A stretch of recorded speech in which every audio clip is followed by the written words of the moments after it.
2 сайхан өрнж байна. Дараагийн нэг асуулт байна. Энэ насандаа одоо ингээд хулгай хийгээд ч юм уу хүнийг хуураад явдаг хүн дараа дөрөлдөө ингээд хулгайд юм алдаал эсвэл хүн тууртагтаал явдаг гэдээ ярьдаг л да. Тэгэхээр энэ бурхан багшийн ярьдаг энэ үүлийн үрийн тухай одоо Шри Рави Шанкар гэгэнтний энэ сургаал номд бол юу гэж үздсэн мэт. Үүлийн үр гэдэг маань зөвхөн үйл төдий биш юм аа. Хүмүүс болохоор үүлийн үрийг үйлдэл гэж бодоод байдаг. Үүлийн үр гэдэг маань таны сэтгэлд суусан хүчтэй сэтгэлдлийг хэлээд. Нэг жишээ авъя л да. Би өрөөндөө бяцлал хийгээд сууж байлаа гэж бодъё. Хаалга тогшлоо хэнийг нь. Хэрвээ би сэтгэлдээ намайг бяцлал хийж хад хэн одоо саад болоод унваа гэж бодох юм бол тэг хаалга онгол болоо. Тэгсэн мөртлөө гадна талдаа ороор цай суу гэдэг. Үйлдэл нь зөв батлаа. Сэтгэлд байсан гол сэтгэл бол одоо энэ одоо хэн өмүүлээд байгаа л гэж бодсон. Энэ маань л үүлийн үрийг бий болгоод.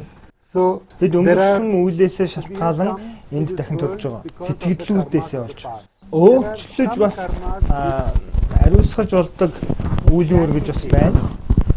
Жишээлбэл та хоол хүнс бэлтгэж байлаа, хоол хийж байлаа.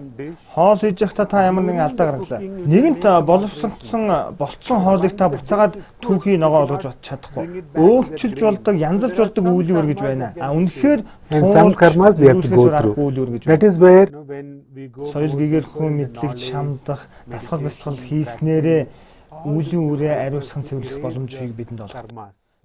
Бид одоо цагтаараа байж чадах юм бол шинэ үүлийн үрийг үүсгэдэг. Дараагийн нэг асуулт бол ийм асуулт байгаамаа.